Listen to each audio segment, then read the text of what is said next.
Hello and welcome to this week's production tip. Now, over the past few weeks, we've been looking at various ways to improve your characters, either through dialogue or through different character traits and tools.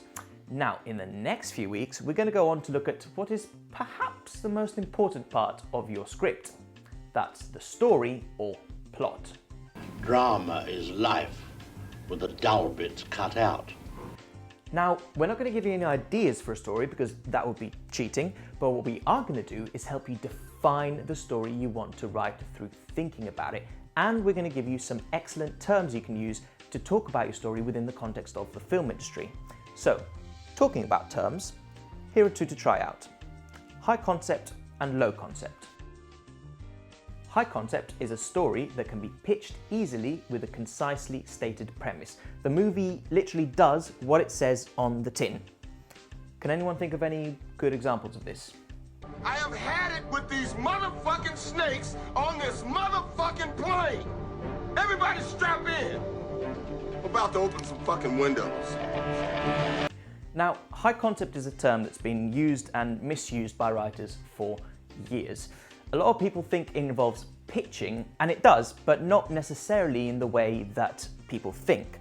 So a lot of people think high concept means saying your movie's a cross between two other movies. Like, my movie idea is The Matrix meets Babe in the City. But that's not necessarily true. The point is that your concept has to be highly unique.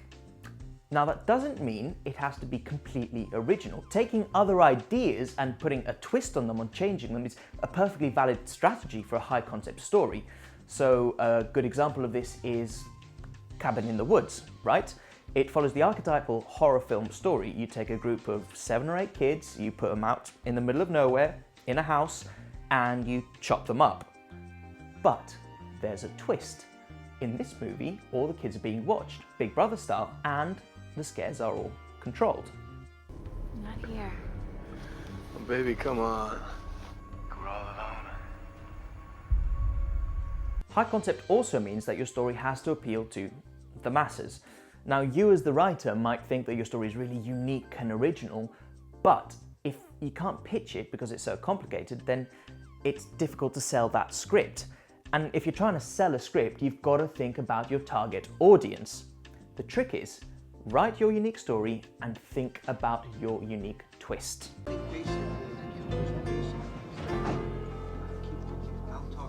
For high concept films, the potential should be obvious. So if you're pitching a comedy, the humor should be obvious. If you're pitching an action film, it should be fast-paced and direct. And finally, pitches should be no more than 1 to 3 sentences. Short and sweet.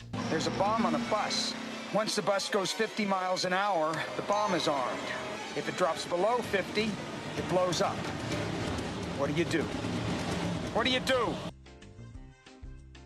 So, while it can be said that high concept stories kind of revel in their simplicity, low concept stories are the other way around. While the plot is important, they focus more on the characters and the world the story creates. You can't pitch a low concept story in 1 to 3 sentences. A great example of a low concept story? Pulp Fiction. This film is a great example of a low concept story because it's a mixture of multiple plot lines and characters that all integrate into this world that Tarantino creates, which is dominated by gangsters, criminals, drug addicts and the like. Try pitching Pulp Fiction in 1 to 3 sentences. Not that easy, right? I mean, the film is now considered a modern masterpiece, but when it came out, it was a very difficult film to get off the ground for exactly that reason. While Tarantino was hot property after Reservoir Dogs, not many distribution companies were willing to take a bet on him, especially with a film that couldn't really be summed up in a neat tagline.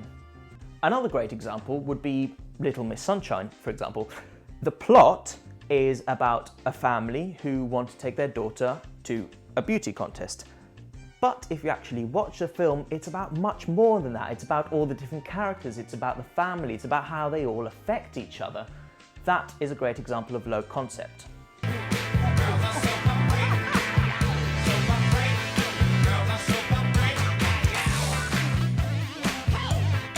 So now hopefully you can differentiate between high concept stories and low concept stories. High concept stories have very concise plots that can be summed up in very few words. Low concept stories, while they may have a concise plot, the story itself focuses more on the world surrounding, the plot and the characters. Now, this doesn't mean that high concept stories can't tackle more in-depth issues, it just means that your particular hook for that high concept story has to be very succinct. That's it for this week, guys. We really hope you've enjoyed the video and that you'll now be able to both think about your stories in terms of high concept and low concept, and talk about your stories in terms of high concept and low concept. If you like the video, please do like the video below and subscribe to our YouTube channel and to our social media and newsletters so you can stay in touch always. See you next week.